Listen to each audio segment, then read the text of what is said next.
Now let us look at the next problem. A pulley of radius 2 meter is rotated about its axis by a force given by F equal to 20t minus 5t square newtons is applied tangentially if the moment of inertia of the pulley about its axis of rotation is 10 kg per meter square. 10 kg meter square.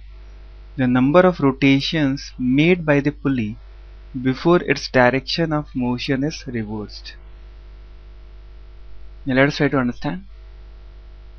This is the pulley and it is acted upon by a force which is acting tangentially, and this force is a function of time which is given by 20t minus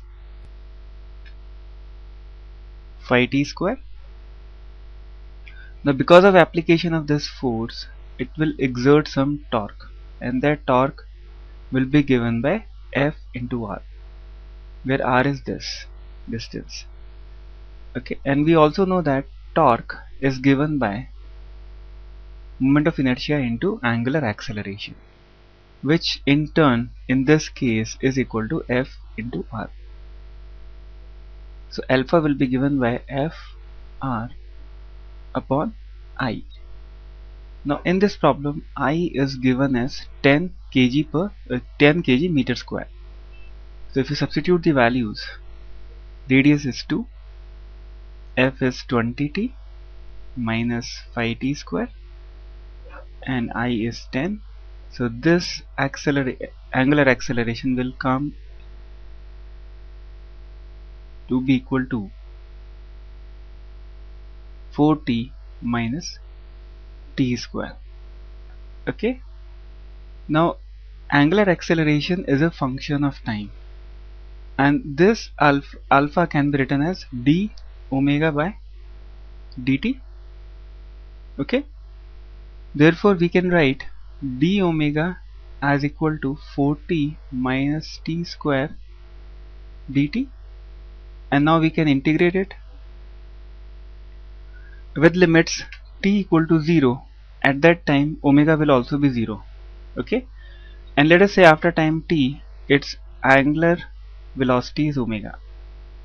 So if we find the integral of this, we will get omega is equal to, now you solve this will be equal to 4 t square by 2 minus t cube by 3 with limits 0 to t, and here the limits are 0 to omega.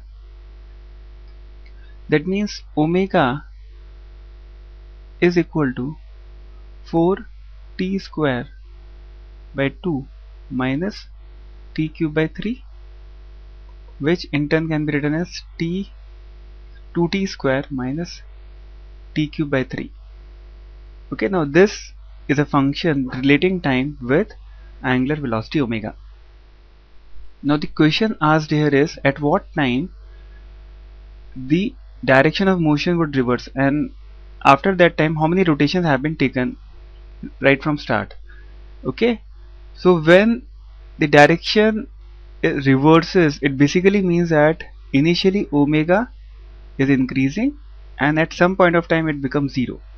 It starts with 0, it continuously increases, after some point of time it becomes 0, then it reverses its direction, that means it becomes negative.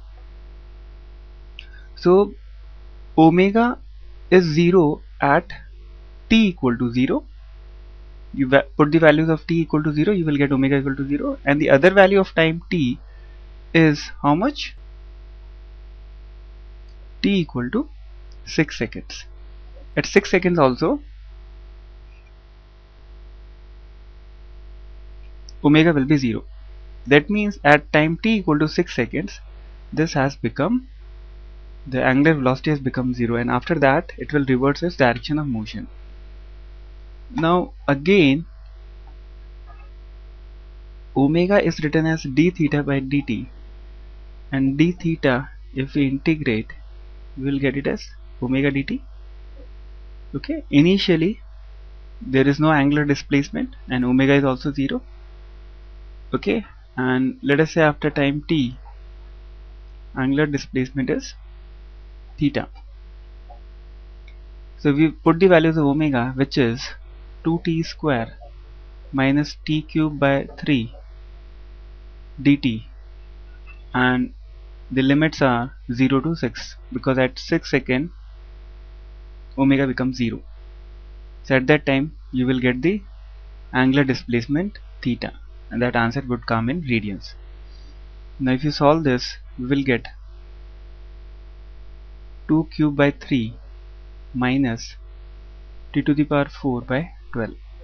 Okay, and if you substitute the values 0 to 6 with the limits, we will get theta as equal to,